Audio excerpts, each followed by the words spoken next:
सो सब तो पहला ਆਪਾਂ ਹੁਣ ਰਿਵੀਜ਼ਨ ਸਟਾਰਟ ਕਰਦੇ ਹਾਂ ਇਹਦੀ। Let's start. ਹਾਂਜੀ, ਫਸਟ ਚੈਪਟਰ ਹੈ ਜਿਹੜਾ 10th ਦਾ, ਉਹ ਹੈ ਆਪਣੇ ਕੋਲ real numbers.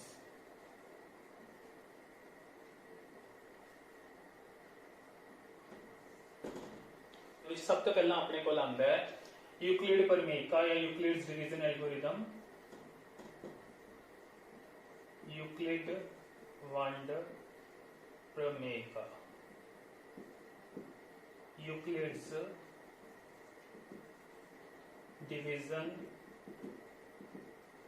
Algorithm.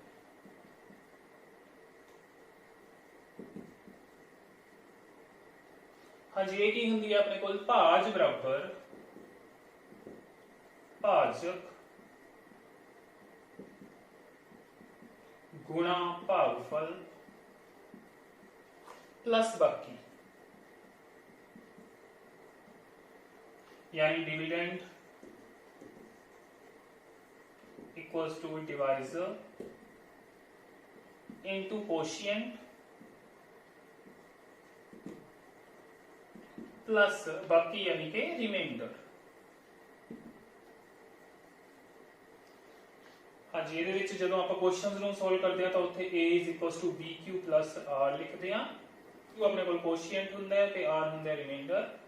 So a नूं जदों आपां b दे नाल डिवाइड करते हैं तो आपां नूं q मिलता है इत्थे कोशिएंट, ते सोल्व करके लास्ट दे विच आपां नूं मिलता है रिमाइंडर यानी कि बाकी। ये हुंदा है भाज भाजक भागफल।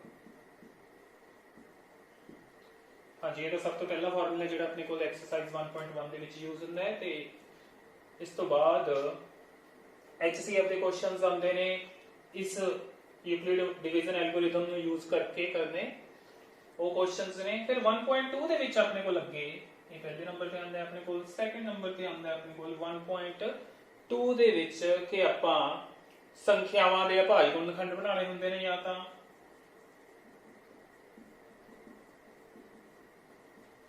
सो भाज गुणनखंडां दी तुहानूं नॉलेज होनी चाहिए है, भाज संख्यावां दी। ते उस तो बाद अपने कोल आंदे ने नेक्स्ट कि LCM HCF दे क्वेश्चंस आंदे ने। तां दो जदों आपां नूं संख्यावां दित्तियां होण तां उहनां दा HCF ते LCM कैलकुलेट करके ते उहनां दे विच संख्यावां दे विच की रिलेशन हुंदा है, वो वेरी इंपोर्टेंट। वो रिलेशन हुंदा है HCF into LCM is equals to product of numbers, product of numbers यानी कि संख्यावां दा गुणनफल, संख्यावां दा गुणनफल। हाँ जी, ये जो रूल है अपने को HCF into LCM बराबर संख्यावां दी गुणा, ये रूल सिर्फ दो संख्यावां ते काम करता है, दो तो ज्यादा संख्यावां ते कदे भी काम नहीं करता। सो इस गल नूं तुसीं माइंड दे विच रखना है, इस वाले रूल नूं। नैक्सट अपने कोल उसी एक्सरसाइज यानी 1.2 दे विच क्वेश्चंस आंदे ने कि 6 दी पावर n है जेड़ा वो कदे भी 0 ते खत्म नहीं हुंदा, कैन नेवर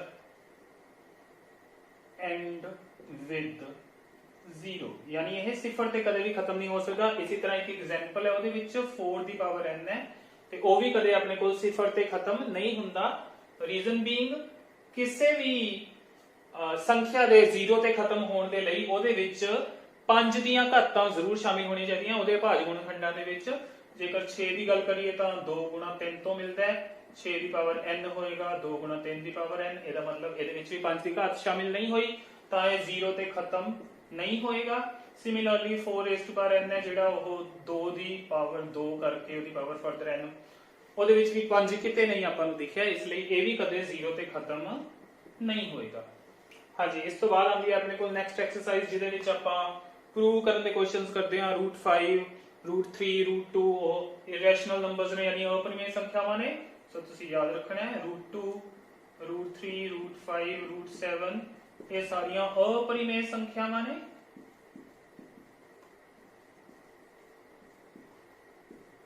यानी irrational numbers.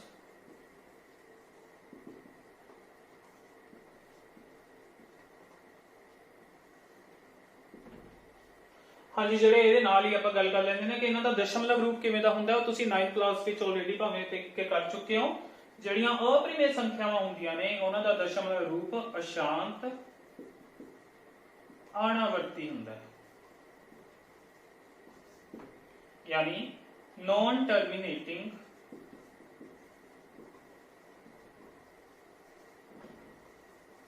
Non repeating.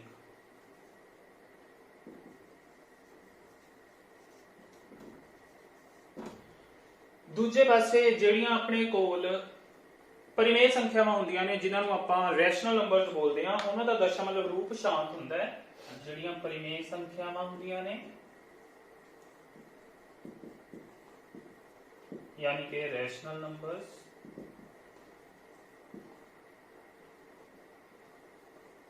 Rational numbers यानी जिन्होंने p ओवर q फॉर्म से लिखा जा सकता है, जिथे p ते q संपूर्ण संख्यावां हुंदियां ने ते q जिहड़ा हुंदा है वो नॉन जीरो हुंदा है।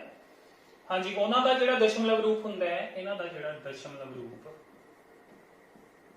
वो हुंदा है शांत जां अशांत आवर्ती। शांत यानी टर्मिनेटिंग और ईदर टर्मिनेटिंग और नॉन टर्मिनेटिंग।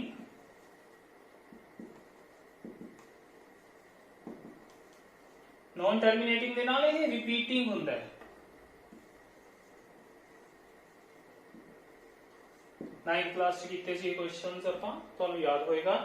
ਇਹਨਾਂ ਦਾ ਜਿਹੜਾ ਹੁੰਦਾ ਹੈ ਅਪਰਿਮੇਯ ਸੰਖਿਆਵਾਂ ਦਾ ਦਸ਼ਮਲਵ ਰੂਪ ਉਹ ਅਸ਼ਾਂਤ ਦੇ ਨਾਲ ਅਣਾਵਰਤੀ। ਇਹਨਾਂ ਦਾ ਜਾਂ ਤਾਂ ਮੁੱਕ ਜਾਂਦਾ ਦਸ਼ਮਲਵ ਰੂਪ, ਜਾਂ ਫਿਰ ਜੇ ਨਹੀਂ ਮੁੱਕਦਾ ਤਾਂ ਉਹ ਰਿਪੀਟ ਹੁੰਦਾ, ਉਹਨਾਂ ਤੇ ਬਾਰ ਆਉਂਦੀ ਹੁੰਦੀ ਸੀ ਆਪਣੇ ਕੋਲ, ਤੁਹਾਨੂੰ ਯਾਦ ਹੋਏਗਾ 0.6 ਦੀ ਬਾਰ ਵਾਲੇ ਕੁਐਸਚਨਸ ਸੀਗੇ ਉੱਥੇ 9th ਕਲਾਸ ਦੇ ਵਿੱਚ। ਹਾਂਜੀ, 1.3 ਐਕਸਰਸਾਈਜ਼ ਦੇ ਵਿੱਚ ਇਹੀ ਕੁਝ ਹੈ ਆਪਣੇ ਕੋਲ। ਉਸ ਤੋਂ ਬਾਅਦ ਆਉਂਦੀ ਹੈ ਆਪਣੇ ਕੋਲ ਨੈਕਸਟ ਐਕਸਰਸਾਈਜ਼ ਜਿਹੜੀ 1.4। ਉਹਦੇ ਵਿੱਚ ਆਉਂਦਾ ਹੈ ਕਿ ਆਪਾਂ ਨੂੰ ਕੁਝ ਫ੍ਰੈਕਸ਼ਨਸ ਦਿੱਤੇ ਹੁੰਦੇ ਨੇ ਤੇ ਆਪਾਂ ਬਿਨਾਂ ਕੈਲਕੂਲੇਸ਼ਨ ਦੇ ਦੱਸਣਾ ਹੁੰਦਾ ਹੈ ਕਿ ਉਹਦਾ ਜਿਹੜਾ ਡੈਸੀਮਲ ਫਾਰਮ ਹੈ ਜਾਂ ਉਹਦਾ ਦਸ਼ਮਲਵ ਰੂਪ ਹੈ ਉਹ ਕਿਸ ਤਰ੍ਹਾਂ ਦਾ ਹੋਏਗਾ। ਦਸ਼ਮਲਵ ਰੂਪ ਸ਼ਾਂਤ ਹੋਏਗਾ ਕਿ ਸ਼ਾਂਤ ਨਹੀਂ ਹੋਏਗਾ। ਹਾਂਜੀ, ਕਿਸੇ ਵੀ ਪਰਿਮੇਯ ਸੰਖਿਆ ਦੇ ਯਾਨੀ ਕਿ ਰੈਸ਼ਨਲ ਨੰਬਰ ਦੇ ਜਾਂ ਫ੍ਰੈਕਸ਼ਨ ਦੇ ਸੇ 5 ਵਟੇ ਆਪਾਂ ਲੈ ਲੈਂਦੇ ਆ 20। ਹਾਂਜੀ, ਜਿਹੜਾ ਵੀ ਆਪਣੇ ਕੋਲ ਫ੍ਰੈਕਸ਼ਨ ਹੈ ਜਿਹਦੇ ਹਰ ਦੇ ਵਿੱਚ ਐਸੀ ਸੰਖਿਆ ਮੌਜੂਦ ਹੈ ਜਿਹਦੇ ਫੈਕਟਰਸ ਅਭਾਜ ਗੁਣਨਖੰਡ 2 ਤੇ 5 ਦੀਆਂ ਘਾਤਾਂ ਦੇ ਫਾਰਮ ਦੇ ਵਿੱਚ ਹੋਣ। ਸਿਰਫ 20 ਦੇ ਅਭਾਜ ਗੁਣਨਖੰਡਾਂ ਦੇ ਵਿੱਚ ਆਪਣੇ ਕੋਲ 2 ਆਇਆ, 2 ਦੀ ਘਾਤ 2 ਆਈ ਤੇ 5 ਦੀ ਘਾਤ 1 ਆਈ। ਸਿਰਫ 2 ਤੇ 5 ਦੀਆਂ ਘਾਤਾਂ ਸ਼ਾਮਿਲ ਨੇ, ਉਹਨਾਂ ਹੀ ਫ੍ਰੈਕਸ਼ਨਸ ਦਾ ਆਪਣੇ ਕੋਲ ਜਿਹੜਾ ਦਸ਼ਮਲਵ ਰੂਪ ਹੁੰਦਾ ਹੈ ਉਹ ਸ਼ਾਂਤ ਹੁੰਦਾ ਹੈ, ਯਾਨੀ ਟਰਮੀਨੇਟਿੰਗ ਹੁੰਦਾ ਹੈ। ਅਦਰਵਾਈਜ਼ ਜੇਕਰ ਕੋਈ ਹੋਰ ਘਾਤ ਸ਼ਾਮਿਲ ਹੋ ਜਾਵੇ ਆਪਣੇ ਕੋਲ ਹਰ ਦੇ ਗੁਣਨਖੰਡਾਂ ਦੇ ਵਿੱਚ, ਅਭਾਜ ਗੁਣਨਖੰਡਾਂ ਦੇ ਵਿੱਚ, ਜੇਕਰ ਸਪੋਜ਼ ਕਰੋ ਆਪਣੇ ਕੋਲ ਇੱਕ ਹੋਰ ਲੈ ਲੈਂਦੇ ਆ 2 ਵਟੇ ਲੈ ਲੈਂਦੇ ਆ 12। ਹਾਂਜੀ, ਤਾਂ ਆਪਣੇ ਕੋਲ ਇੱਥੇ ਜਿਹੜਾ 12 ਹੈ, 12 ਦੇ ਅਭਾਜ ਗੁਣਨਖੰਡ ਦੇਖੀਏ ਤਾਂ 2 ਦੂਣੀ 4 ਤੀਏ 12। ਹਾਂਜੀ, ਇਹਦੇ ਵਿੱਚ ਆਪਣੇ ਕੋਲ 2 ਦੀਆਂ ਤਾਂ 2 ਘਾਤਾਂ, 2 ਦੀ ਘਾਤ 2 ਆ ਗਈ, ਨਾਲ ਆ ਗਿਆ 3, ਕਿਉਂਕਿ 3 ਸ਼ਾਮਿਲ ਹੈ। ਇਸ 3 ਨੇ ਹੀ ਪ੍ਰੋਬਲਮ ਕ੍ਰੀਏਟ ਕਰਦੀਆਂ ਹੈ। ਇਸ 3 ਕਰਕੇ ਇਸ ਜਿਹੜੀ ਪਰਿਮੇਯ ਸੰਖਿਆ ਹੈ ਉਹਦਾ ਦਸ਼ਮਲਵ ਰੂਪ ਸ਼ਾਂਤ ਨਹੀਂ ਹੋਏਗਾ। ਉਹ ਪਰਿਮੇਯ ਸੰਖਿਆਵਾਂ ਜਿਨ੍ਹਾਂ ਦੇ ਹਰ ਦੇ ਅਭਾਜ ਗੁਣਨਖੰਡਾਂ ਵਿੱਚ ਕੇਵਲ 2 ਦੀਆਂ, ਕੇਵਲ 5 ਦੀਆਂ ਜਾਂ 2 ਤੇ 5 ਦੋਨਾਂ ਦੀਆਂ ਘਾਤਾਂ ਸ਼ਾਮਿਲ ਹੋਣ, ਤਾਂ ਉਹ ਵਾਲੀਆਂ ਪਰਿਮੇਯ ਸੰਖਿਆਵਾਂ ਦੇ ਦਸ਼ਮਲਵ ਰੂਪ ਸ਼ਾਂਤ ਹੋਣਗੇ। ਉਹ ਪਰਿਮੇਯ ਸੰਖਿਆਵਾਂ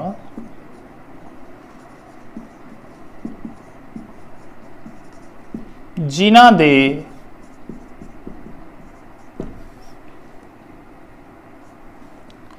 ਹਰ ਦੇ ਅਭਾਜ ਗੁਣਨਖੰਡਾਂ ਵਿੱਚ केवल 2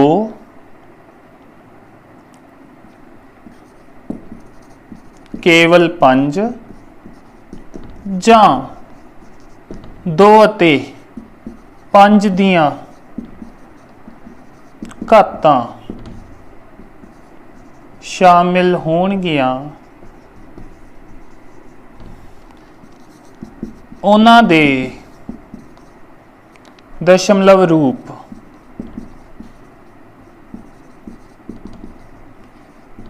शांत होणगे, यानी कि टर्मीनेटिंग होणगे।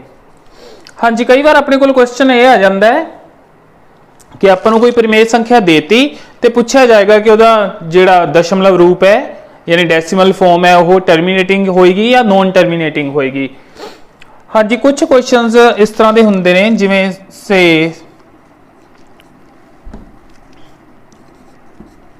3/30 ले लीए आपां। इत्थे जिहड़ा 30 है, पहलां आपां 30 नूं देखदे हां तो 30 दे अपने कोल फैक्टर्स बन गए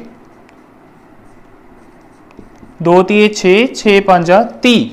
ਇਹਦੇ ਵਿੱਚ ਆਪਣੇ ਕੋਲ 3 ਸ਼ਾਮਿਲ ਹੈ ਤਾਂ ਇਸ 3 ਨੂੰ ਦੇਖ ਕੇ ਕਈ ਵਾਰ ਸਟੂਡੈਂਟਸ ਕਹਿ ਦਿੰਦੇ ਨੇ ਕਿਉਂਕਿ ਹਰ ਦੇ ਭਾਜ ਗੁਣਨਖੰਡਾਂ ਦੇ ਵਿੱਚ 2 ਅਤੇ 5 ਤੋਂ ਇਲਾਵਾ ਕੁਝ ਆ ਗਿਆ, ਕੋਈ ਹੋਰ ਸੰਖਿਆ ਆ ਗਈ ਤਾਂ ਉਹ ਇਸ ਨੂੰ ਇਸ ਦਾ ਦਸ਼ਮਲਵ ਰੂਪ ਰੋਂਗ ਦੱਸ ਦਿੰਦੇ ਨੇ ਤੇ ਉਹ ਕਹਿ ਦਿੰਦੇ ਨੇ ਕਿ ਇਹਦਾ ਦਸ਼ਮਲਵ ਰੂਪ ਅਸ਼ਾਂਤ ਹੈ।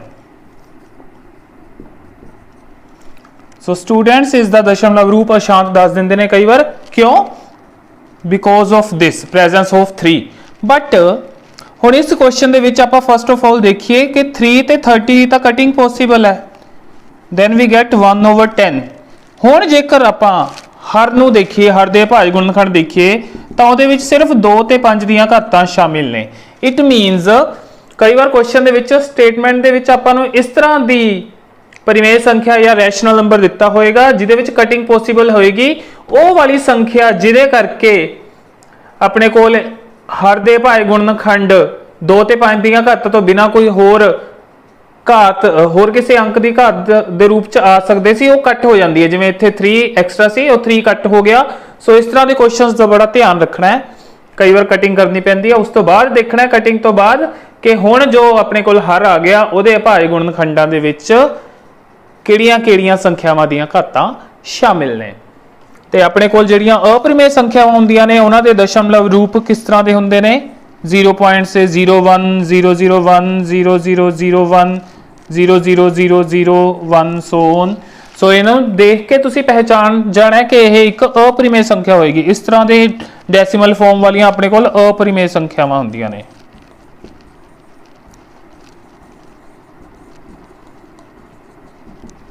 हाँ जी, अगे अपने को आ रहा है चैप्टर नंबर 2 पॉलीनोमियल्स बहुपद। ਇਹਦੇ ਵਿੱਚ ਸਭ ਤੋਂ ਪਹਿਲਾਂ ਜਿਹੜੀ ਐਕਸਰਸਾਈਜ਼ ਹੈ 2.1 ਉਹਦੇ ਵਿੱਚ ਤੁਸੀਂ ਕਰਦੇ ਸੀ ਕਿ ਕਿਸੇ ਬਹੁਪਦ ਦੀਆਂ ਸਿਫਰਾਂ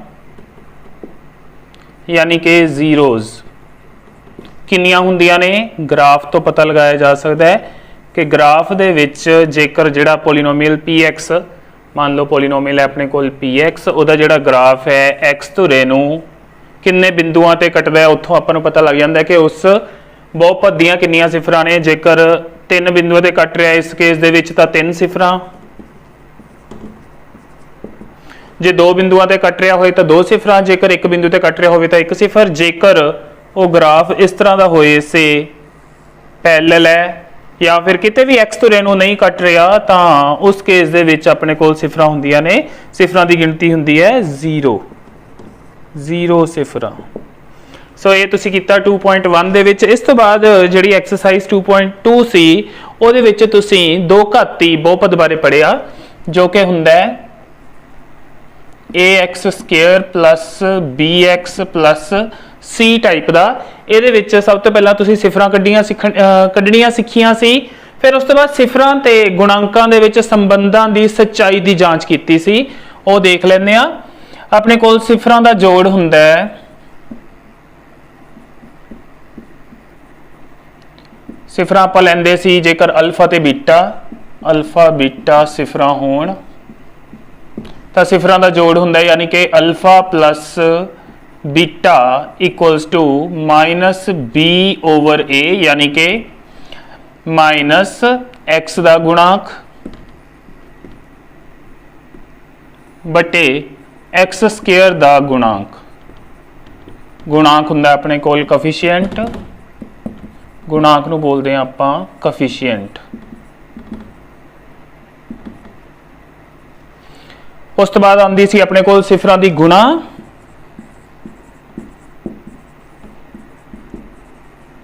यानी कि अल्फा ते बीटा दी गुणा। ये अपने कोल आंदा सी कॉन्स्टेंट टर्म, अचल पद जिन्हों आपां बोलदे हां,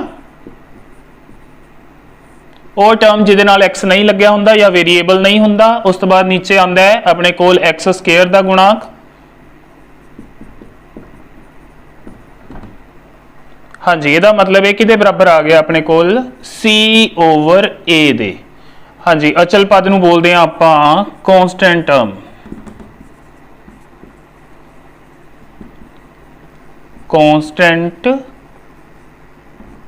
टर्म। हाँ जी, जेकर अपने कोल सो सिफरां दी जोड़ ते सिफरां दी गुणा दित्ती होवे, जोड़ यानी कि एस ते गुणा यानी कि प्रोडक्ट, प्रोडक्ट तो आ गया अपने कोल पी, सम यानी जोड़ दिता होवे तां आपां जिहड़ा बहुपद है वो लभ सकदे हां। वो बनदा अपने कोल X square minus S X plus P. हाँ जी, ये हुंदा बहुपद, इहदे विच किते भी कोई इक्वल टू 0 या इक्वल टू समथिंग कुछ नहीं लिखना हुंदा, आपां x square minus S X plus P बन जांदा है अपने कोल बहुपद। इहदे नाल दे भी तुसीं क्वेश्चनस कीते सी। इस तो बाद जेकर आपां तीन घाती बहुपद की गल करिए तां ओह हुंदा अपने कोल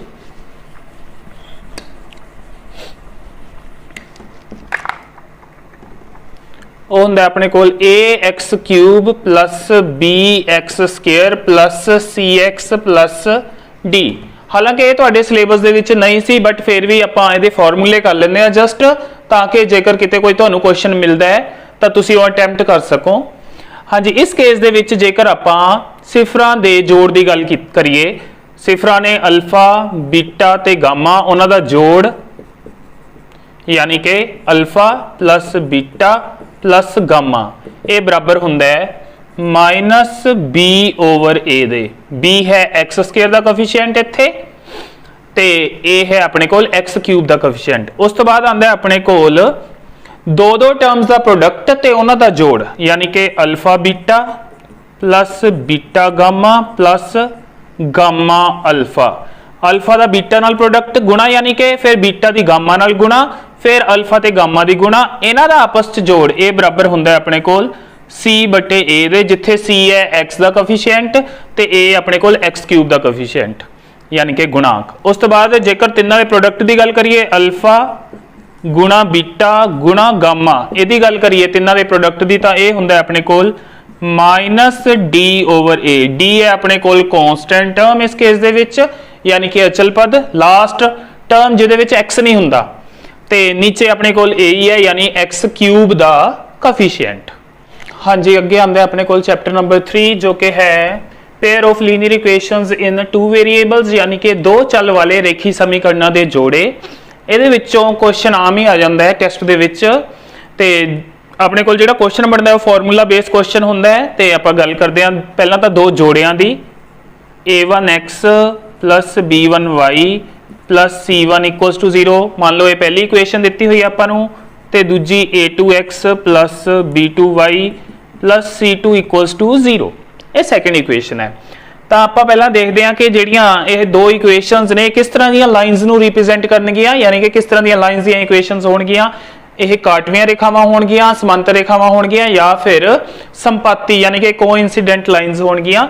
सो ये आप पहला पता करते हैं a1 ओवर a2 की वैल्यू कढ़ते होंगे, फिर b1 ओवर b2 की वैल्यू कढ़ते हैं, b1 ओवर b2 की, फिर कढ़ते होंगे आप लास्ट दे विच c1 ओवर c2 की वैल्यू। फिर अपने को अगे तीन कंडीशंस होंदियां ने, वो कंडीशंस की होंदियां ने। सब तो पहला होंदी है अपने कोल if a1 over a2 not equal to b1 over b2, यानी कि पहला अनुपात दूजे अनुपात के बराबर ना आवे, तो अपने कोल हुंदियां ने काटवीआं रेखावां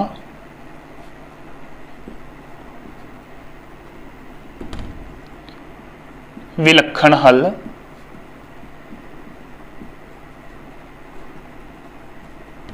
ते संगत जोड़ा।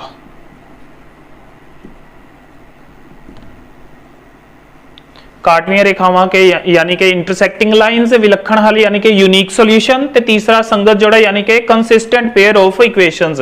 ਤਾਂ ਉਸ ਕੇਸ ਦੇ ਵਿੱਚ ਇਹਨੂੰ ਆਪਾਂ ਕੰਸਿਸਟੈਂਟ ਪੇਅਰ ਆਫ ਇਕੁਏਸ਼ਨਸ ਯਾਨੀ ਕਿ ਇਹ ਜਿਹੜਾ ਜੋੜਾ ਹੋਏਗਾ ਸਮੀਕਰਨਾਂ ਦਾ ਇਹਨੂੰ ਸੰਗਤ ਜੋੜਾ ਬੋਲਦੇ ਆ। ਦੂਜਾ ਹੁੰਦਾ ਆਪਣੇ ਕੋਲ ਸੈਕਿੰਡ, ਇਫ ਜੇਕਰ a1 ਓਵਰ a2 ਤਾਂ ਬਰਾਬਰ ਆ ਜਾਵੇ b1 ਓਵਰ b2 ਦੇ, ਪਰ ਇਹ ਅੱਗੇ ਬਰਾਬਰ ਨਾ ਆਵੇ c1 ਬਟੇ c2 ਦੇ, ਤਾਂ ਆਪਣੇ ਕੋਲ ਕੀ ਬਣਦਾ ਹੈ। ਇਸ ਤਰ੍ਹਾਂ ਦੇ ਕੇਸ ਦੇ ਵਿੱਚ ਜਿਹੜੀਆਂ ਰੇਖਾਵਾਂ ਹੁੰਦੀਆਂ ਨੇ ਉਹ ਸਮਾਂਤਰ ਰੇਖਾਵਾਂ ਹੁੰਦੀਆਂ ਨੇ।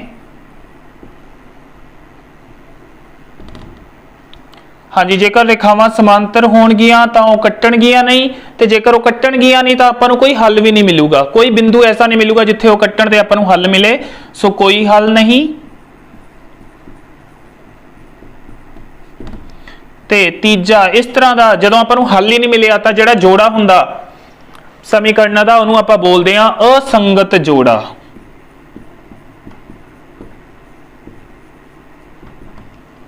ਹਾਂਜੀ, ਤੀਜੀ ਟਾਈਪ ਆਪਣੇ ਕੋਲ, ਤੀਜੀ ਕੰਡੀਸ਼ਨ ਕੀ ਹੋ ਸਕਦੀ ਹੈ, a1 ਬਟੇ a2 ਬਰਾਬਰ ਆ ਜਾਵੇ b1 ਬਟੇ b2 ਦੇ, ਤੇ ਫਰਦਰ ਇਹ ਬਰਾਬਰ ਆ ਜਾਵੇ c1 ਬਟੇ c2 ਦੇ। ਤਾਂ ਉਸ ਕੇਸ ਦੇ ਵਿੱਚ ਆਪਣੇ ਕੋਲ ਅਨੇਕਾਂ ਹੱਲ ਮਿਲਦੇ ਨੇ। ਰੇਖਾਵਾਂ ਹੁੰਦੀਆਂ ਨੇ ਸੰਪਾਤੀ ਰੇਖਾਵਾਂ, ਯਾਨੀ ਕਿ ਇੱਕ ਰੇਖਾ ਤੇ ਦੂਜੀ ਰੇਖਾ ਉਸਦੇ ਉੱਪਰ ਹੀ ਹੋਏਗੀ ਜਦੋਂ ਉਹਦਾ ਗ੍ਰਾਫ ਪਲਾਟ ਕਰਾਂਗੇ। ਦੂਜਾ, ਅਨੇਕਾਂ ਹੱਲ। ਤੀਜਾ, ਕਿਉਂਕਿ ਇਹਦੇ ਵਿੱਚ ਹੱਲ ਮਿਲ ਰਿਹਾ ਹੈ ਤਾਂ ਆਪਣੇ ਕੋਲ ਇਸ ਤਰ੍ਹਾਂ ਦੇ ਜੋੜੇ ਨੂੰ ਵੀ ਆਪਾਂ ਸੰਗਤ ਜੋੜਾ ਕਹਾਂਗੇ।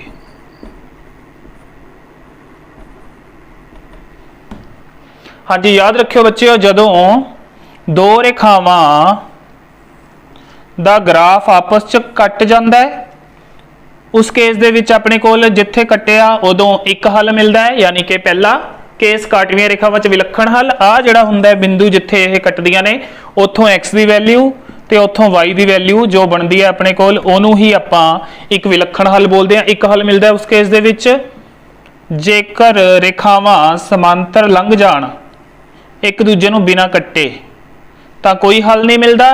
ਤੇ ਤੀਸਰਾ ਕੇਸ ਸੀ ਜਿਹੜਾ ਉਹ ਇੱਥੇ ਦੇਖ ਲੈਂਦੇ ਆ, ਜੇਕਰ ਆਪਣੇ ਕੋਲ a1 over a2 b1 over b2 ਤੇ c1 ਓਵਰ c2 ਬਰਾਬਰ ਆ ਜਾਂਦੇ ਨੇ ਤਾਂ ਇੱਕ ਰੇਖਾ ਦੇ ਉੱਪਰ ਹੀ ਦੂਜੀ ਰੇਖਾ ਹੋਏਗੀ। ਤਾਂ ਹੀ ਕਰਕੇ ਕਿਉਂਕਿ ਹਰ ਇੱਕ ਬਿੰਦੂ ਤੇ ਇਹ ਇੱਕ ਦੂਜੇ ਨੂੰ ਕੱਟ ਰਹੀਆਂ ਨੇ, ਇੱਕ ਦੂਜੇ ਦੇ ਉੱਪਰ ਹੋਣ ਦਾ ਮਤਲਬ ਹਰ ਇੱਕ ਬਿੰਦੂ ਤੇ ਇੱਕ ਦੂਜੇ ਨੂੰ ਕੱਟ ਰਹੀਆਂ ਨੇ, ਤਾਂ ਕਰਕੇ ਇਹਨਾਂ ਦੇ ਅਨੇਕਾਂ ਬਿੰਦੂਆਂ ਤੇ ਇੱਕ ਦੂਜੇ ਨੂੰ ਕੱਟ ਰਹੀਆਂ ਨੇ, ਤਾਂ ਹੀ ਇਹਨਾਂ ਦੇ ਅਨੇਕਾਂ ਹੱਲ ਬਣਦੇ ਨੇ। ਹਾਂਜੀ, ਇਸ ਤੋਂ ਬਾਅਦ ਪਹਿਲਾਂ ਤਾਂ ਜਿਹੜੀਆਂ ਕੰਡੀਸ਼ਨਸ ਆਪਾਂ ਕੀਤੀਆਂ ਉਹਨਾਂ ਦੇ ਉੱਤੇ ਕੁਐਸਚਨਸ ਪੁੱਛੇ ਜਾ ਸਕਦੇ ਨੇ, ਸਿੱਧੇ ਕੁਐਸਚਨਸ ਕਿ ਕੋਈ ਵੀ ਰੇਖੀ ਸਮੀਕਰਨਾਂ ਦਾ ਜੋੜਾ ਦੇ ਕੇ ਤੁਹਾਨੂੰ ਪੁੱਛਿਆ ਜਾ ਸਕਦਾ ਕਿ ਉਸਦੇ ਕਿੰਨੇ ਹੱਲ ਹੋ ਸਕਦੇ ਨੇ। ਸੋ ਤੁਸੀਂ ਕੰਡੀਸ਼ਨ ਚੈੱਕ ਕਰਕੇ ਦੱਸ ਦਿਓਗੇ ਕਿ ਕਿੰਨੇ ਹੱਲ ਹੋਣਗੇ। ਹੋਰ ਜਿਹੜੇ ਕੁਐਸਚਨਸ ਉਸ ਦੇ ਵਿੱਚੋਂ ਬਣ ਸਕਦੇ ਨੇ ਉਹ ਹੋਣਗੇ ਡਾਇਰੈਕਟ ਕੁਐਸਚਨ, ਯਾਨੀ ਕਿ ਦੋ ਇਕੁਏਸ਼ਨਸ ਤੁਹਾਨੂੰ ਦੇ ਦਿੱਤੀਆਂ ਜਾਣਗੀਆਂ, ਉਹਨਾਂ ਨੂੰ ਸੋਲਵ ਕਰਕੇ x ਤੇ y ਦੀ ਵੈਲਿਊ ਕੱਢਣੀ ਹੋਏਗੀ। ਉਹਦੇ ਲਈ ਆਪਾਂ ਮੈਥਡਸ ਜਿਹੜੇ ਯੂਜ਼ ਕਰਦੇ ਆ, ਤੁਸੀਂ ਕਿਹੜੇ ਕਿਹੜੇ ਮੈਥਡ ਕੀਤੇ ਨੇ, ਇੱਕ ਤਾਂ ਗ੍ਰਾਫਿਕਲ ਮੈਥਡ ਕੀਤਾ,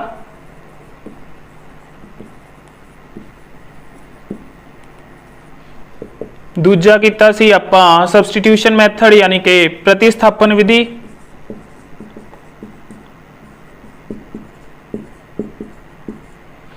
ਗ੍ਰਾਫਿਕਲ ਮੈਥਡ ਨੂੰ ਆਪਾਂ ਆਲੇਖੀ ਵਿਧੀ ਬੋਲਦੇ ਹਾਂ, ਪ੍ਰਤਿਸਥਾਪਨ ਵਿਧੀ ਨੂੰ ਆਪਾਂ ਸਬਸਟੀਟਿਊਸ਼ਨ ਮੈਥਡ ਬੋਲਦੇ ਹਾਂ।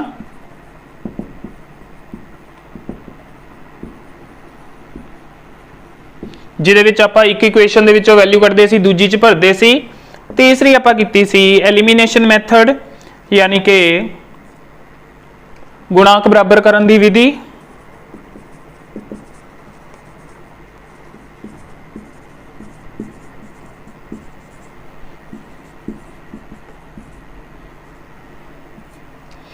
ਇਹਨੂੰ ਬੋਲਦੇ ਹਾਂ ਆਪਾਂ ਐਲੀਮੀਨੇਸ਼ਨ।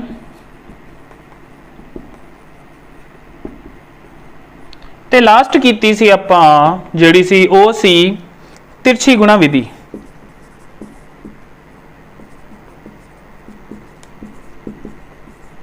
यानी कि क्रॉस मल्टीप्लिकेशन।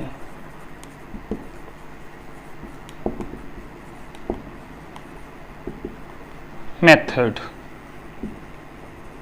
हाँ जी, जो सीधा क्वेश्चन मिलेगा तो कि दो इक्वेशन दी जो एक्स ते वाई की वैल्यू निकालनी है तो तुसी आ वाला मैथड यूज करना है because this is best method. ਤੇ ਸਭ ਤੋਂ ਈਜ਼ੀ ਮੈਥਡ ਹੈ। ਸੋ ਜਦੋਂ ਵੀ ਕੋਈ ਕੁਐਸਚਨ ਮਿਲੇਗਾ ਤੁਹਾਨੂੰ ਤਾਂ ਤੁਸੀਂ ਆਹ ਵਾਲਾ ਮੈਥਡ ਹੀ ਯੂਜ਼ ਕਰਿਓ, ਕਿਉਂਕਿ ਉੱਥੇ ਕਿਤੇ ਨਹੀਂ ਮੈਂਸ਼ਨ ਕੀਤਾ ਹੋਏਗਾ ਕਿ ਕਿਹੜਾ ਮੈਥਡ ਤੁਸੀਂ ਯੂਜ਼ ਕਰਨਾ ਹੈ। ਸੋ ਇਹ ਸਭ ਤੋਂ ਘੱਟ ਟਾਈਮ ਲੈਂਦਾ ਮੈਥਡ, ਸੋ ਇਹ ਤੁਸੀਂ ਇਹ ਮੈਥਡ ਉੱਥੇ ਯੂਜ਼ ਕਰੋਗੇ। ਨੈਕਸਟ ਹੈ 4th ਚੈਪਟਰ, ਜਿਹਦਾ ਨਾਮ ਹੈ ਕੁਆਡ੍ਰੈਟਿਕ ਇਕੁਏਸ਼ਨਸ, ਯਾਨੀ ਕਿ ਦੋ ਘਾਤੀ ਸਮੀਕਰਨ। ਦੋ ਘਾਤੀ ਸਮੀਕਰਨ ਕੀ ਹੁੰਦਾ ਆਪਣੇ ਕੋਲ? ਸਭ ਤੋਂ ਪਹਿਲਾਂ ਤਾਂ ਦੇਖਦੇ ਹਾਂ ax² + bx + c = 0। ਇਸ ਫਾਰਮ ਦੀ ਜਿਹੜੀ ਇਕੁਏਸ਼ਨ ਹੁੰਦੀ ਹੈ ਉਹਨੂੰ ਆਪਾਂ ਬੋਲਦੇ ਹਾਂ ਦੋ ਘਾਤੀ ਸਮੀਕਰਨ। ਹਾਂਜੀ, ਦੋ ਘਾਤੀ ਕਿਉਂ ਬੋਲਦੇ ਆ? ਇਹਦੇ ਵਿੱਚ x² ਹੁੰਦਾ ਹੈ, x ਦੀ ਪਾਵਰ 2 ਹੁੰਦੀ ਹੈ, ਯਾਨੀ ਕਿ ਘਾਤ 2 ਹੁੰਦੀ ਹੈ, ਇਸ ਲਈ ਦੋ ਘਾਤੀ ਸਮੀਕਰਨ। ਤੇ ਇਹਦੇ ਉੱਤੇ ਕੰਡੀਸ਼ਨ ਹੁੰਦੀ ਹੈ ਨਾਲ ਦੀ ਨਾਲ ਕਿ ਇਹ ਜਿਹੜਾ a ਹੈ ਉਹ 0 ਨਹੀਂ ਹੋਣਾ ਚਾਹੀਦਾ, ਕਿਉਂਕਿ ਜੇਕਰ a ਹੀ 0 ਬਣ ਗਿਆ ਤਾਂ ਆਹ ਟਰਮ ਤਾਂ ਆਪਣੇ ਕੋਲ ਖਤਮ ਹੋ ਗਈ, ਤੇ ਜੇਕਰ x ਦੇ ਸਕੁਅਰ ਵਾਲੀ ਟਰਮ ਖਤਮ ਹੋ ਗਈ ਤਾਂ ਆਪਣੇ ਕੋਲ bx + c = 0 ਰਹਿ ਗਿਆ, ਤਾਂ ਉਹ ਬਣ ਜਾਏਗੀ ਆਪਣੇ ਕੋਲ ਇੱਕ ਰੇਖੀ ਸਮੀਕਰਨ, ਯਾਨੀ ਕਿ ਲੀਨੀਅਰ ਇਕੁਏਸ਼ਨ। ਸੋ ਆਪਣੇ ਕੋਲ ਕੰਡੀਸ਼ਨ ਹੁੰਦੀ ਹੈ a ਤੇ ਕਿ a ਨਹੀਂ 0 ਹੋਣਾ ਚਾਹੀਦਾ, b ਵਾਲਾ ਹਿੱਸਾ ਵੀ 0 ਹੋ ਸਕਦਾ ਹੈ, ਕਾਂਸਟੈਂਟ ਟਰਮ ਵੀ 0 ਹੋ ਸਕਦੀ ਹੈ, ਉਹਨਾਂ ਤੋਂ ਬਿਨਾ ਵੀ ਇਹ ਦੋ ਘਾਤੀ ਸਮੀਕਰਨ ਰਹੇਗੀ, ਬਟ a 0 ਨਹੀਂ ਹੋਣਾ ਚਾਹੀਦਾ। ਇਸ ਤੋਂ ਬਾਅਦ ਜਿਹੜਾ ਕੁਐਸਚਨ ਆਮ ਤੌਰ ਤੇ ਟੈਸਟ ਦੇ ਵਿੱਚ ਮਿਲ ਜਾਂਦਾ ਉਹ ਹੁੰਦਾ ਹੈ ਕਿ ਤੁਹਾਨੂੰ ਕੋਈ ਸਮੀਕਰਨ ਦਿੱਤੀ ਹੁੰਦੀ ਹੈ, ਪੁੱਛਿਆ ਜਾਂਦਾ ਹੈ ਕਿ ਉਹ ਸਮੀਕਰਨ ਦੋ ਘਾਤੀ ਹੈ ਜਾਂ ਨਹੀਂ। ਸਮਟਾਈਮਸ ਕੀ ਹੁੰਦਾ ਹੈ, ਤੁਸੀਂ ਉਹਦੇ ਵਿੱਚ ਕੋਈ ਨਾ ਕੋਈ ਫਾਰਮੂਲਾ ਯੂਜ਼ ਕਰਦੇ ਹੋ, ਈਦਰ a + b² ਦਾ ਜਾਂ a + b ਦੇ ਕਿਊਬ ਦਾ, ਕੋਈ ਨਾ ਕੋਈ ਫਾਰਮੂਲਾ ਯੂਜ਼ ਹੁੰਦਾ ਹੈ। ਫਿਰ ਦੋਨੋਂ ਸਾਈਡ ਤੋਂ ਕਈ ਵਾਰ x² ਵਾਲੀ ਜਿਹੜੀ ਟਰਮ ਹੁੰਦੀ ਹੈ ਉਹ ਦੋਨੋਂ ਸਾਈਡ ਤੇ ਪ੍ਰੈਜ਼ੈਂਟ ਹੁੰਦੀ ਹੈ ਤੇ ਉਹ ਕੈਨਸਲ ਹੋ ਜਾਂਦੀ ਹੈ ਦੋਨੋਂ ਸਾਈਡ ਤੋਂ। ਫਿਰ ਉਹ ਕੈਨਸਲ ਹੋਣ ਤੋਂ ਬਾਅਦ ਆਪਣੇ ਕੋਲ ਇੱਕ ਲੀਨੀਅਰ ਜਿਹੜੀ ਹੁੰਦੀ ਹੈ ਲੀਨੀਅਰ ਇਕੁਏਸ਼ਨ ਉਹਦੇ ਵਿੱਚ ਕਨਵਰਟ ਹੋ ਜਾਂਦੀ ਹੈ, ਯਾਨੀ ਕਿ ਰੇਖੀ ਸਮੀਕਰਨ ਦੇ ਵਿੱਚ। ਸੋ ਇਸ ਤਰ੍ਹਾਂ ਦੇ ਕੁਐਸਚਨ ਦਾ ਧਿਆਨ ਰੱਖਣਾ। ਕਈ ਵਾਰ ਕੀ ਹੁੰਦਾ ਹੈ ਕਿ ਕਿਊਬ ਵਾਲੀ ਦੋਨੇ ਪਾਸੇ ਟਰਮ ਕੈਨਸਲ ਹੋ ਜਾਂਦੀ ਹੈ, ਤਾਂ ਕਿਊਬ ਵਾਲੀ ਟਰਮ ਕੈਨਸਲ ਹੋਣ ਤੋਂ ਬਾਅਦ ਆਪਣੇ ਕੋਲ ਕੁਆਡ੍ਰੈਟਿਕ ਮਿਲਦੀ ਹੈ। ਕਈ ਵਾਰ ਦੇਖੇ ਤੇ ਨਹੀਂ ਪਤਾ ਲੱਗਦਾ ਕਿ ਆਪਣੇ ਕੋਲ ਜਿਹੜੀ ਇਕੁਏਸ਼ਨ ਹੈ ਉਹ ਦੋ ਘਾਤੀ ਹੈ ਜਾਂ ਨਹੀਂ। ਸੋ ਇਸ ਤਰ੍ਹਾਂ ਦੇ ਕੁਐਸਚਨ ਦਾ ਬੜਾ ਧਿਆਨ ਰੱਖਣਾ। ਪਹਿਲਾਂ ਉਹਦੇ ਤੇ ਕੋਈ ਫਾਰਮੂਲਾ ਲੱਗਦਾ ਹੋਇਆ ਤਾਂ ਤੁਸੀਂ ਉਹ ਲਗਾ ਕੇ ਦੇਖਣਾ, ਬਾਕੀ ਜਦੋਂ ਆਪਾਂ ਪ੍ਰੈਕਟਿਸ ਕਰਾਂਗੇ ਕੁਐਸਚਨਸ ਦੀ ਉਹਦੇ ਵਿੱਚ ਕੁਐਸਚਨਸ ਆਣਗੇ ਤੁਹਾਡੇ ਕੋਲ। ਇਸ ਤੋਂ ਬਾਅਦ ਆਪਣੇ ਕੋਲ ਜਿਹੜਾ 4th ਚੈਪਟਰ ਦੇ with ਆਂਦਾ ਹੈ, ਆਪਾਂ ਦੋ ਘਾਤੀ ਸਮੀਕਰਨਾਂ ਨੂੰ ਸੋਲਵ ਕਰਨ ਦੇ ਕੁਐਸਚਨਸ ਕਰਦੇ ਹਾਂ ਫਾਰਮੂਲਾ ਯੂਜ਼ ਕਰਕੇ। ਡਿਸਕ੍ਰਿਮੀਨੈਂਟ ਮੈਥਡ, ਡਿਸਕ੍ਰਿਮੀਨੈਂਟ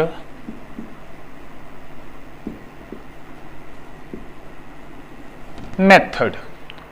ਹਾਂਜੀ, ਉਹ ਕੀ ਹੁੰਦਾ? ਉਹਦੇ ਵਿੱਚ ਪਹਿਲਾਂ ਆਪਾਂ d ਲੱਭਦੇ ਹਾਂ, ਡਿਸਕ੍ਰਿਮੀਨੈਂਟ ਜੋ ਕਿ ਹੁੰਦਾ b² - 4ac। b ਇੱਥੋਂ ਆਂਦਾ ਹੁੰਦਾ ਆਪਣੇ ਕੋਲ x ਦਾ ਕੋਐਫੀਸ਼ੀਐਂਟ -4 ਆਪਾਂ ਲੈਣਾ ਹੈ, a ਅਤੇ c ਉਹਦੇ ਨਾਲ ਪ੍ਰੋਡਕਟ ਦੀ ਫਾਰਮ ਚ ਆਉਂਦੇ ਨੇ। ਹੁਣ d ਦੀ ਜਿਹੜੀ ਵੈਲਿਊ ਆਂਦੀ ਹੈ, d ਦੀ ਜਿਹੜੀ ਵੈਲਿਊ ਹੋਏਗੀ ਉਹਦੇ ਬੇਸ ਤੇ ਆਪਾਂ ਦੱਸ ਸਕਦੇ ਹਾਂ ਕਿ ਜਿਹੜੀ ਦੋ ਘਾਤੀ ਸਮੀਕਰਨ ਆਪਾਂ ਨੂੰ ਦਿੱਤੀ ਗਈ ਹੈ ਉਹਦੇ ਜਿਹੜੇ ਮੂਲ ਹੋਣਗੇ, ਯਾਨੀ ਕਿ ਵੇਰੀਏਬਲ ਦੀਆਂ ਵੈਲਿਊਜ਼ ਜਿਹੜੀਆਂ ਹੋਣਗੀਆਂ ਉਹ ਕਿਸ ਤਰ੍ਹਾਂ ਦੀਆਂ ਹੋ ਸਕਦੀਆਂ ਨੇ। ਹਾਂਜੀ, ਜੇਕਰ ਤਾਂ ਹੋਏ ਕੇਸ 1, ਜੇਕਰ d ਹੈ 0 ਤੋਂ ਵੱਡਾ ਤਾਂ ਆਪਣੇ ਕੋਲ ਜਿਹੜੇ ਮੂਲ ਹੁੰਦੇ ਨੇ, ਮੂਲ ਵਾਸਤਵਿਕ ਤੇ ਭਿੰਨ-ਭਿੰਨ ਹਨ।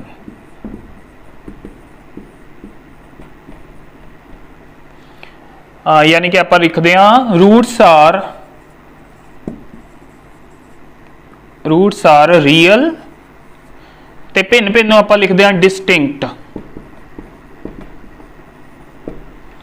मूल वास्तविक ते भिन्न भिन्न हैं। केस 2 जिहड़ा हुंदा है उस केस च हुंदा है अपने कोल डी की वैल्यू है जेकर 0 के बराबर तो हुंदे ने मूल वास्तविक, यानी एग्जिस्ट करते हैं। आंसर आऊगा तुहाडा वास्तविक ते बराबर या समान हैं।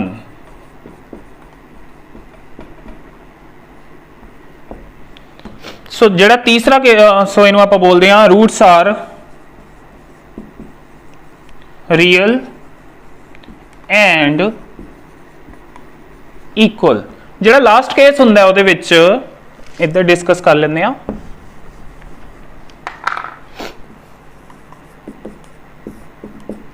केस 3 हुंदा है d <0, यानी कि जदों d की वैल्यू -4 ही होए।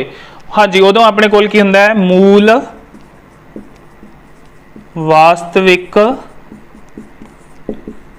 नहीं हैं, रूट्स आर नॉट रियल।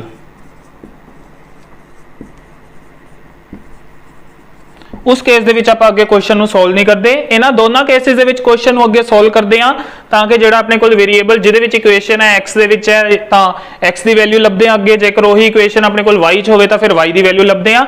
उहदे लई जिहड़ा फार्मूला हुंदा है वो हुंदा है अपने कोल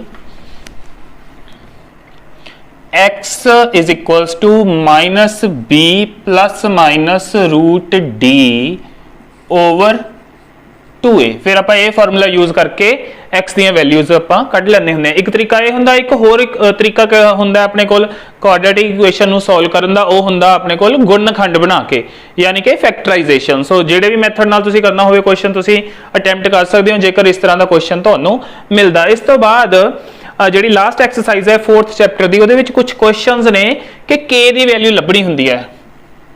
k नूं लभण दे क्वेश्चन ने, हाँ जी, ते ਉਹ ਜਿਹੜੇ k ਨੂੰ ਲੱਭਣ ਦੇ ਕੁਐਸਚਨਸ ਹੁੰਦੇ ਉਹਦੇ ਵਿੱਚ ਦਿੱਤਾ ਜਾਂਦਾ ਕਿ ਮੂਲ ਸਮਾਨ ਹਨ। ਮੂਲ ਸਮਾਨ ਹਨ ਦੀ ਕੰਡੀਸ਼ਨ ਯਾਨੀ ਕਿ d ਨੂੰ ਉਹਦੇ ਵਿੱਚ 0 ਦੇ ਬਰਾਬਰ ਰੱਖਣਾ ਹੁੰਦਾ। ਤੁਹਾਨੂੰ ਇਕੁਏਸ਼ਨ ਦਿੱਤੀ ਹੋਊਗੀ, ਕੁਆਡਰੇਟਿਕ ਇਕੁਏਸ਼ਨ ਹੋਊਗੀ ਯਾਨੀ ਕਿ ਦੋ ਘਾਤੀ ਸਮੀਕਰਨ, ਉਹਦੇ ਵਿੱਚ ਕਿਤੇ ਨਾ ਕਿਤੇ k ਮੌਜੂਦ ਹੋਏਗਾ। ਤੁਸੀਂ d ਵਾਲਾ ਫਾਰਮੂਲਾ ਲਗਾਣਾ b² - 4ac। ਇਹ ਲਗਾਉਣ ਤੋਂ ਬਾਅਦ ਤੁਸੀਂ d ਨੂੰ 0 ਕਰ ਦੇਣਾ, ਯਾਨੀ ਕਿ ਇਹਦੀ ਜੋ ਵੈਲਿਊ ਆਈ ਹੋਊਗੀ ਅਲਟੀਮੇਟਲੀ ਉਹ ਵੀ 0 ਦੇ ਬਰਾਬਰ ਹੋ ਜਾਊਗੀ ਤੇ ਉੱਥੋਂ ਸੋਲਵ ਕਰਕੇ ਆਪਾਂ k ਦੀ ਵੈਲਿਊ ਲੱਭਾਂਗੇ। ਇਸ ਤਰ੍ਹਾਂ ਦੇ ਕੁਐਸਚਨਸ ਵੀ ਆ ਸਕਦੇ ਨੇ ਟੈਸਟ ਦੇ ਵਿੱਚ। ਸੋ ਇਹ ਸੀ ਤੁਹਾਡਾ 4th ਚੈਪਟਰ। ਹਾਂਜੀ, ਹੁਣ ਗੱਲ ਕਰਦੇ ਹਾਂ ਆਪਾਂ 5th ਚੈਪਟਰ ਦੀ, ਜੋ ਕਿ ਅਰਿਥਮੈਟਿਕ ਪ੍ਰੋਗਰੈਸ਼ਨਸ ਯਾਨੀ ਕਿ ਅੰਕ ਗਣਿਤਕ ਲੜੀਆਂ। ਇਹਦੇ ਵਿੱਚ ਤੁਹਾਨੂੰ ਕੋਈ ਲੜੀ ਦਿੱਤੀ ਜਾਏਗੀ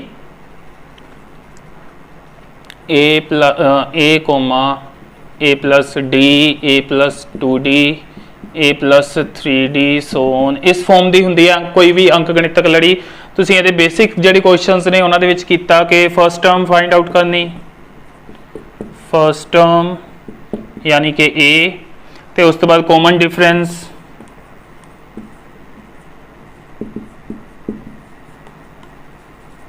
यानी कि d। ਇਹ ਲੱਭਣ ਦੇ ਕੁਐਸਚਨਸ ਕਰਦੇ ਸੀ 1 ਮਾਰਕ ਦੇ ਵਿੱਚ ਜਿਹੜੇ ਕੁਐਸਚਨਸ ਆਉਂਦੇ ਸੀ। ਉਸ ਤੋਂ ਬਾਅਦ ਜਦੋਂ ਆਪਣੇ ਕੋਲ ਏਪੀ ਦਾ ਕੋਈ ਕੁਐਸਚਨ ਮਿਲਦਾ ਹੈ ਟੈਸਟ ਦੇ ਵਿੱਚ, ਉਹ ਕਿਸ ਤਰ੍ਹਾਂ ਦਾ ਹੁੰਦਾ? ਆਪਾਂ ਨੂੰ ਕੋਈ 3 ਟਰਮਸ ਦਿੱਤੀਆਂ ਜਾਂਦੀਆਂ, ਐਨੀ 3 ਟਰਮਸ,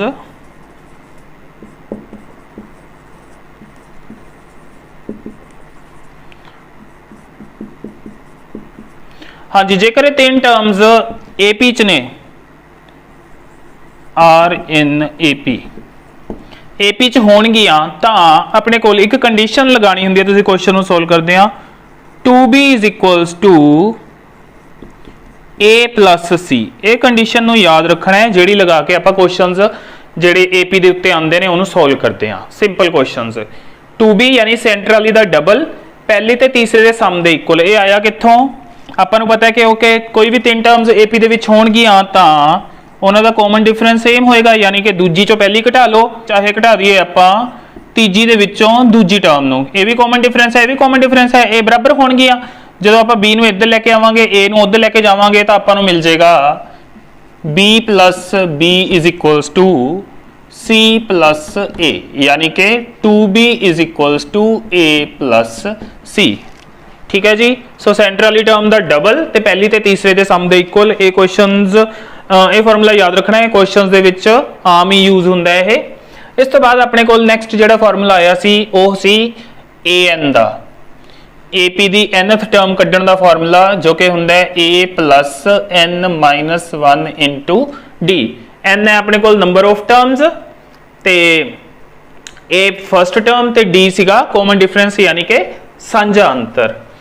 हाँ जी, ये बेस ते जिहड़े क्वेश्चन आते हैं वो हो सकता है कि कोई एपी दी हुई है, वो पूछा जा सकता है कि 3 अंकों वाली कितनी संख्यावां 7 नाल भाजयोग ने, या फिर कितनी संख्यावां 2 नाल भाजयोग ने। इस तरह के क्वेश्चन आ सकते हैं इस फार्मूला के बेस ते।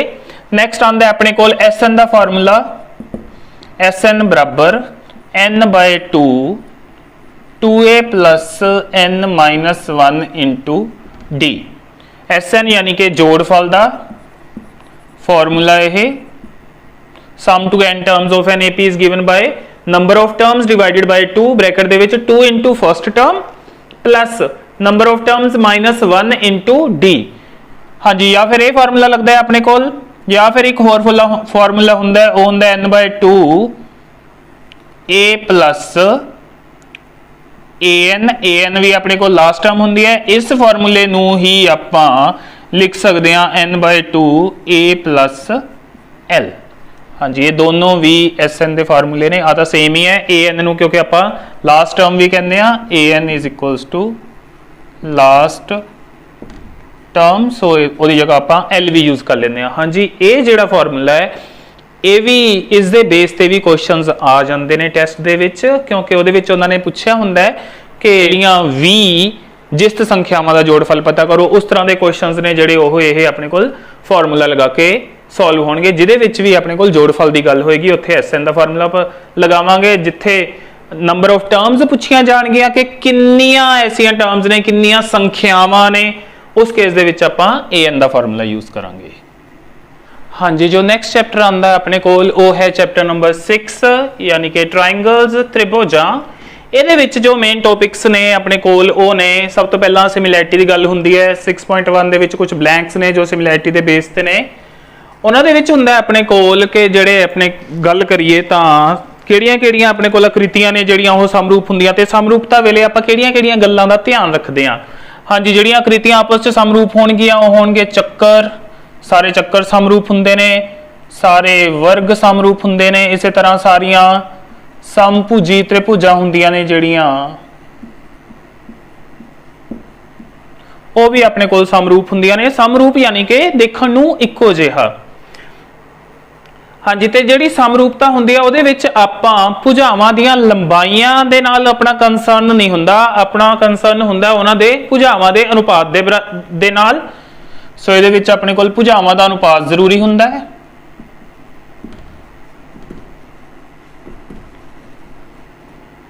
ਤੇ ਨਾਲ ਦੀ ਨਾਲ ਹੀ ਆਪਾਂ ਕੋਣਾਂ ਦੀ ਗੱਲ ਕਰਦੇ ਹਾਂ।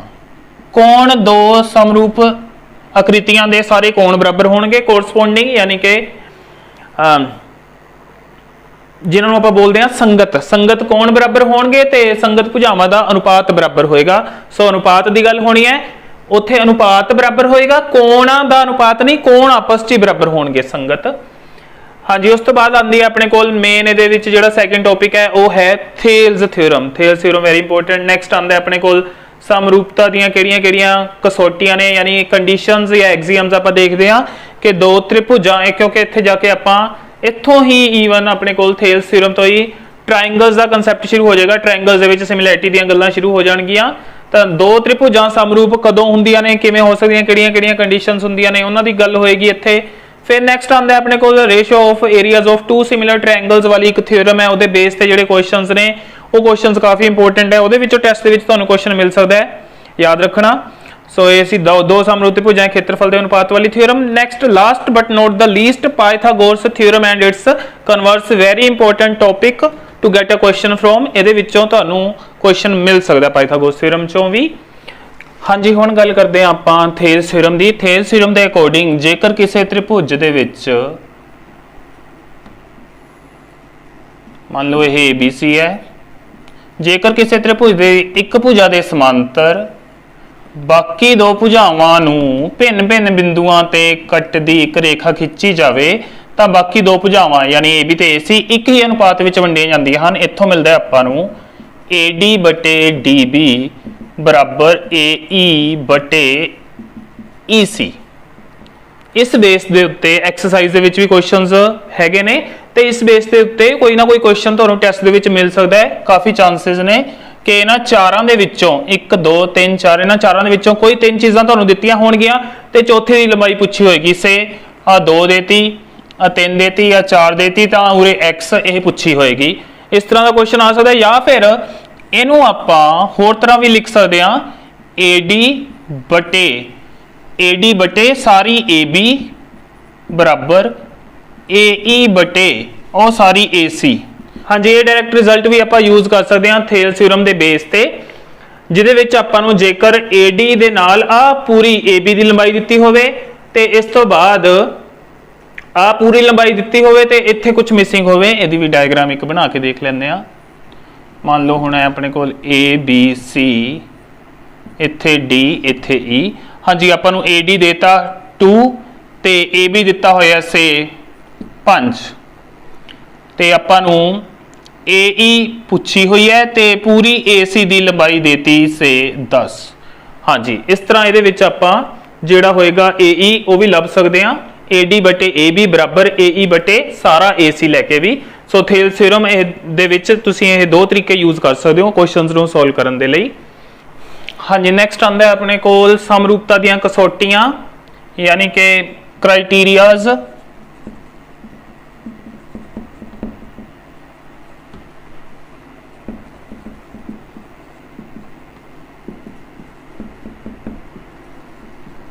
Criterias of similarity. हाँ जी, सब तो पहला ਇਹਦੇ ਵਿੱਚ SAS सिमिलैरिटी यानी कि भुजा कोण भुजा। हाँ जी, ਇਹਦੇ ਵਿੱਚ ਕੀ ਹੁੰਦਾ ਆਪਣੇ ਕੋਲ ਦੋ ਤ੍ਰਿਭੁਜਾਂ ਨੇ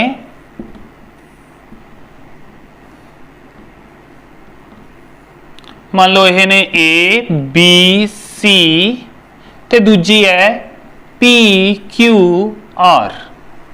हाँ जी, यह लंबाई देती तुहानू 2 सेंटीमीटर, इधर यह 4 सेंटीमीटर, यह 3 सेंटीमीटर, इधर यह 6 सेंटीमीटर ते B कोण है जिहड़ा ओह Q कोण दे बराबर देता से 50 डिग्री, इधर भी यह 50 डिग्री है। तो अपने कोल SAS सिमिलैरिटी के थ्रू यह दोने त्रिभुजां समरूप होणगियां ते इन्हां नूं लिखिया किस तरह जाएगा, ट्राइंगल ABC समरूप ट्राइंगल PQR।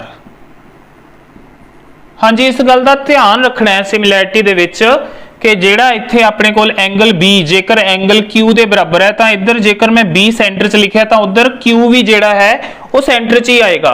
हाँ जी, दूजी अपने कोल जिहड़ी है क्राइटेरिया वो है angle angle similarity. Angle angle यानी कि कोण कोण,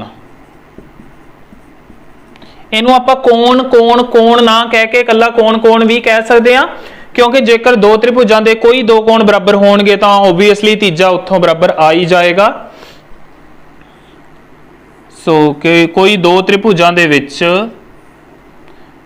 ABC PQR कोई दो कोण बराबर हो गए से A बराबर हो गया अपने कोल R दे ते B बराबर हो गया अपने कोल P दे। तां ये दो कोण आपस च बराबर हो गए दो त्रिभुजां दे, तां अपने कोल ये दोने समरूप होणगियां त्रिभुजां। ते इन्हां दा नाम किवें लिखिया जाएगा हुण ओह देख लो। पहली दा नाम तां तुसीं सिंपली त्रिभुज ABC लिख सकदे हो, दूजी दा जदों नाम लिखना है समरूपता दा निशान आ गया। ए कोण है जिहड़ा ओह कोण R दे बराबर सी, तां इत्थे जेकर A पहले नंबर ते पिया है तां ओहदे विच R पहले नंबर ते लिखिया जाएगा।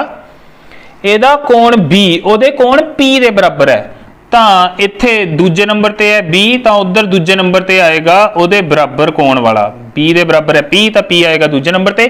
ਲਾਸਟ ਦੇ ਵਿੱਚ ਜੋ ਬਚ ਗਿਆ ਇੱਧਰ C ਬਚਿਆ ਸੀ C ਆ ਗਿਆ, ਉਧਰ Q ਬਚਿਆ ਤਾਂ Q ਆ ਗਿਆ। ਹਾਂਜੀ, ਸੋ ਜੋ ਆਪਾਂ ਪਿੱਛੇ ਗੱਲ ਕਰ ਰਹੇ ਸੀ ਕਿ ਨਾਮ ਦਾ ਧਿਆਨ ਰੱਖਣਾ ਹੈ, ਇਸ ਤਰ੍ਹਾਂ ਇਹ ਨਾਮ ਲਿਖੇ ਜਾਂਦੇ ਨੇ। ਹਾਂਜੀ, ਅੱਗੇ ਜੋ ਤੀਜਾ ਕ੍ਰਾਈਟੇਰੀਆ ਉਹ ਹੈ SSS यानी कि भुजा भुजा ते भुजा। यह तीजा क्राइटेरिया। ਇਹਦੇ ਵਿੱਚ ਕੀ ਹੁੰਦਾ ਹੈ, कोई दो त्रिभुज दिते होणगे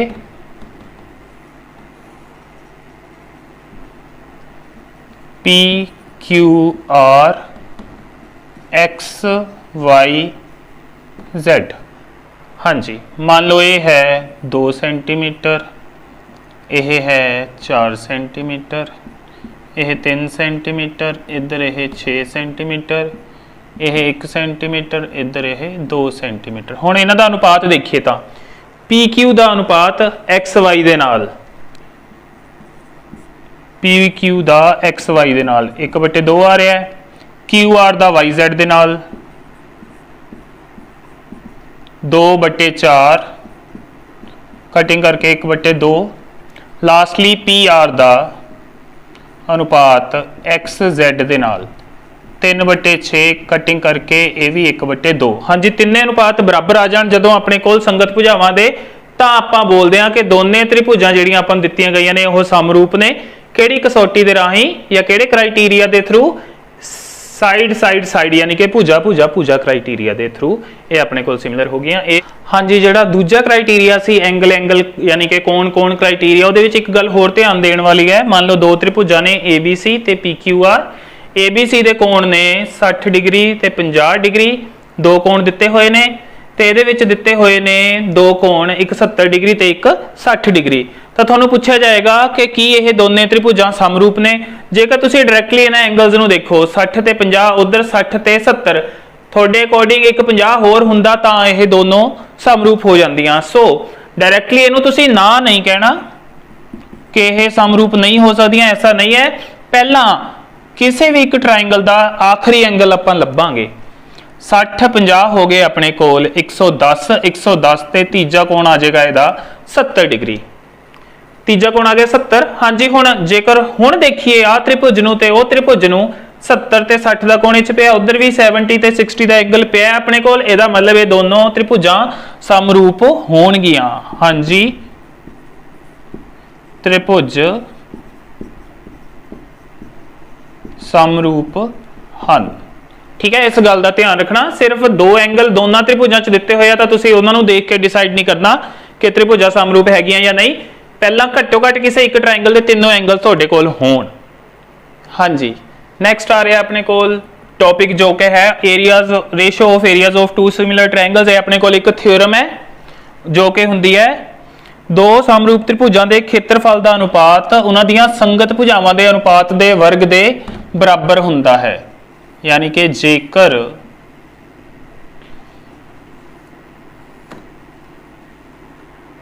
दो त्रिभुज ने अपने कोल ABC PQR, ये दोनों समरूप दिते हुए ने आपां नूं। त्रिभुज ABC समरूप दिती हुई है त्रिभुज PQR दे, तां इन्हां त्रिभुजां दे खेत्रफल का अनुपात यानी कि area triangle ABC over area triangle PQR बराबर होएगा। इन्हां दे एरियाज दी रेशियो यानी अनुपात बराबर होएगा उन्हां दीयां संगत भुजावां। संगत भुजावां दी गल करांगे तां AB दे नाल संगत भुजा आएगी PQ, AB बटे PQ ओदा स्क्वायर बराबर अगली संगत भुजा BC दे नाल QR, उन्हां दे अनुपात दा वर्ग, ते लास्ट बच गया अपने कोल A ते C, उधरों P ते R, AC बटे PR ओदा स्क्वायर। हाँ जी, ये होएगी अपने को लास्ट थ्योरम ते ये रिजल्ट यूज हुंदा है। इस बेस दे उत्ते कई क्वेश्चंस तुहानूं टेस्ट च मिल सकदा है, जिवें कि एक्सरसाइज 6.4 दा जिहड़ा फर्स्ट क्वेश्चन है जिहदे विच इन्हां दोनों दे एरियाज दिते होणगे तुहानूं, ते नाल ही इन्हां दीयां संगत भुजावां दे विचों किसी एक दी भुजा दित्ती होएगी। हाँ जी, ये भी एरिया दिता होएगा, ये भी एरिया दिता होएगा। ए बी ते PQ चो सपोज एक देती ते दूजी मिसिंग होएगी। सो उस तरह का क्वेश्चन किवें होएगा? एरिया ट्राइंगल ABC उस केस दे विच ओवर एरिया ट्राइंगल PQR बराबर तुसी लाओगे AB बटे PQ इहदा स्क्वायर। इहदे चों जेहड़ियां तीन चीज़ां तुहानूं कोई दित्तियां होणगियां उन्हां दीयां वैल्यूज भर के उत्थों तुसी चौथी दी वैल्यू कढोगे। हाँ जी, हुण लास्ट दे विच आ रही है अपने कोल पाइथागोरस थ्योरम, जिसकी स्टेटमेंट हुंदी है किसी भी समकोणी त्रिभुज दे विच कर्ण दा वर्ग बाकी दो भुजावां दे वर्ग दे जोड़ दे बराबर हुंदा है। यानी कि कर्ण दी दो बराबर लंब दी दो प्लस आधार दी दो। हाँ जी, इस दे बेस ते जिहड़ा तुहानूं क्वेश्चन पूछा जा सकदा टैस्ट दे विच वो किस तरह दा होएगा कि मान लो तुहानूं कोई त्रिभुज दियां तीन भुजावां दियां लंबाइयां देतियां ते उस तो बाद पूछा गया कि की यह जिहड़ियां भुजावां दियां लंबाइयां ने यह भुजावां किसी समकोणी त्रिभुज नूं बना सकदियां ने या इन्हां तों कोई समकोणी त्रिभुज बन सकदी है। उस केस च की करना हुंदा अपने कोल, आपां जिहड़ियां तीन भुजावां ने मान लो एक AB है, दूजी BC है ते तीजी AC है, आपां तिन्नां दे करांगे वर्ग। AB दा वर्ग, BC दा वर्ग ते AC दा वर्ग। जे वर्ग करन तो बाद कोई दो ਇਹਨਾਂ ਤਿੰਨਾਂ ਵਰਗਾਂ ਦੇ ਵਿੱਚੋਂ ਕੋਈ ਦੋ ਵਰਗਾਂ ਦਾ ਜੋੜ ਤੀਜੀ ਦੇ ਵਰਗ ਦੇ ਬਰਾਬਰ ਆ ਗਿਆ। ਮੰਨ ਲਓ ਆਪਣੇ ਕੋਲ ਆ ਗਿਆ AB ਦੀ 2 plus AC ਦੀ 2 ਬਰਾਬਰ BC ਦੀ 2, ਤਾਂ ਆਪਾਂ ਕਹਿ ਸਕਦੇ ਹਾਂ ਇਹ ਇੱਕ ਸਮਕੋਣੀ ਤ੍ਰਿਭੁਜ ਦੀਆਂ ਭੁਜਾਵਾਂ ਹਨ। ਤੇ ਜਿਹੜਾ ਸਮਕੋਣ ਹੋਏਗਾ ਉਹ ਇਸ ਭੁਜਾ ਦੇ ਵਿੱਚ B ਤੇ C ਆ ਰਹੇ ਨੇ, ਉਹਨਾਂ ਤੋਂ ਜਿਹੜਾ ਮਿਸ ਹੋ ਗਿਆ ਯਾਨੀ ਕਿ A ਜਿਹੜਾ ਇਹਦੇ ਵਿੱਚ ਨਹੀਂ ਆ ਰਿਹਾ, BC ਭੁਜਾ ਦੇ ਸਾਹਮਣੇ A ਕੋਣ ਹੀ ਹੋਏਗਾ ਜਿਹੜਾ ਆਪਣੇ ਕੋਲ 90 ਡਿਗਰੀ ਦਾ ਹੋਏਗਾ। ਸੋ ਇੱਥੋਂ ਆਪਾਂ ਨੂੰ ਮਿਲ ਜਾਏਗਾ A ਕੋਣ 90 ਡਿਗਰੀ। ਹਾਂਜੀ, ਇਸ ਤਰ੍ਹਾਂ ਦਾ ਕੁਐਸਚਨ ਆ ਸਕਦਾ ਹੈ। ਜਾਂ ਫਿਰ ਆਪਣੇ ਕੋਲ ਪਾਈਥਾਗੋਰੀਅਨ ਟ੍ਰਿਪਲੇਟ ਦੇ ਉੱਤੇ ਬੇਸ ਦੇ ਉੱਤੇ ਕੋਈ ਕੁਐਸਚਨ ਆ ਸਕਦਾ ਹੈ। ਪਾਈਥਾਗੋਰੀਅਨ ਟ੍ਰਿਪਲੇਟ ਹੁੰਦੇ ਨੇ ਆਪਣੇ ਕੋਲ ਜਨਰਲੀ 3 4 5, ਇਹ ਆਪਣੇ ਕੋਲ ਆਮ ਹੀ ਯੂਜ਼ ਹੁੰਦਾ ਹੈ। ਇਸ ਤੋਂ ਬਿਨਾ 6 8 10 ਦਾ ਯਾਨੀ ਕਿ 6 ਦਾ ਵਰਗ ਪਲੱਸ 8 ਦਾ ਵਰਗ ਬਰਾਬਰ ਹੋਏਗਾ 10 ਦੇ ਵਰਗ ਦੇ ਬਰਾਬਰ। ਉਸ ਤੋਂ ਬਾਅਦ ਆਉਂਦਾ ਆਪਣੇ ਕੋਲ ਨੈਕਸਟ 5 12 13 ਦਾ, 12 ਦਾ ਵਰਗ ਤੇ 5 ਦੇ ਵਰਗ ਦਾ ਜੋੜ ਆਉਂਦਾ 13 ਦੇ ਵਰਗ ਦੇ ਬਰਾਬਰ। ਇਹ ਹੋ ਗਿਆ ਆਪਣੇ ਕੋਲ। ਸੋ ਉਸ ਤੋਂ ਬਿਨਾ ਇੱਕ ਆਉਂਦਾ ਆਪਣੇ ਕੋਲ 8 15 17 ਦਾ, ਜਿਹਦੇ ਵਿੱਚ 15 ਦਾ ਵਰਗ 225 ਤੇ 8 ਦਾ ਵਰਗ 64 ਕਰਕੇ 299 ਆਉਂਦਾ ਜੋ ਕਿ 17 ਦਾ ਵਰਗ ਹੁੰਦਾ ਹੈ। ਸੋ ਇਸ ਤਰ੍ਹਾਂ ਤੁਸੀਂ ਥੋੜੇ ਜਿਹੇ ਜਿਹੜੇ ਪਾਈਥਾਗੋਰੀਅਨ ਟ੍ਰਿਪਲੇਟ ਨੇ ਉਹ ਜ਼ਰੂਰ ਯਾਦ ਕਰ ਲਿਓ ਤਾਂ ਕਿ ਇਹਨਾਂ ਦੇ ਬੇਸ ਤੇ ਕੋਈ ਕੁਐਸਚਨ ਆਵੇ ਤਾਂ ਤੁਸੀਂ ਉਹਨੂੰ ਡਾਇਰੈਕਟਲੀ ਸੋਲਵ ਕਰ ਪਾਓ। ਹਾਂਜੀ, ਇਸ ਦੇ ਨਾਲ ਹੀ ਆਪਣੇ ਕੋਲ ਜਿਹੜੀ ਇਹ 6th ਚੈਪਟਰ ਦੀ ਰਿਵੀਜ਼ਨ ਹੈ ਇਹ ਵੀ ਖਤਮ ਹੁੰਦੀ ਹੈ। ਹੋਪਫੁਲੀ ਜੋ ਆਪਾਂ ਇਹ ਕੰਮ ਕੀਤਾ ਹੈ ਇਹ ਤੁਹਾਨੂੰ ਸਾਰਿਆਂ ਨੂੰ ਸਮਝ ਆ ਗਿਆ ਹੋਵੇਗਾ ਤੇ ਬਾਕੀ ਦੇ ਚੈਪਟਰਸ ਦੀ ਰਿਵੀਜ਼ਨ ਆਪਾਂ ਨੈਕਸਟ ਵੀਡੀਓਜ਼ ਦੇ ਵਿੱਚ ਕਰਾਂਗੇ।